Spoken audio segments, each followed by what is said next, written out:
Welcome to our channel. Today we how to set up Google Pixel Tablet beginner guide step by step clearly. To set up your Google Pixel Tablet, start by removing it from the box.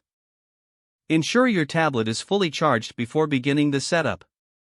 Press the power button located on the top edge of the tablet. Wait for the Google logo to appear on the screen. Choose your preferred language from the on-screen options.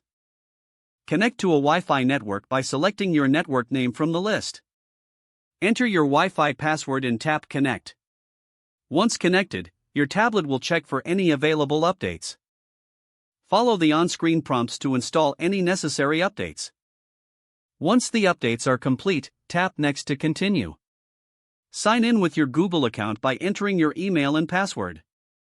If you don't have a Google account, select Create Account to set one up. Choose whether to restore your apps and data from a previous device. Select your preferred settings for location services and privacy. Review and accept the terms of service and privacy policy. Set up Google Assistant by following the instructions on the screen. Customize your tablet by choosing a wallpaper and adjusting display settings if desired. You will have the option to add security measures such as a PIN or fingerprint unlock. If you wish, set up Google Family Link for parental controls. Once everything is set up, you'll reach the home screen. Explore the apps available and customize your home screen layout. Your Google Pixel tablet is now ready for use. If the page does not load, refresh the browser or try again in a private or incognito window. Make sure you are using the correct email address, then retype it carefully to avoid small typos. If your password is not accepted, use the reset option and create a new strong password you can remember.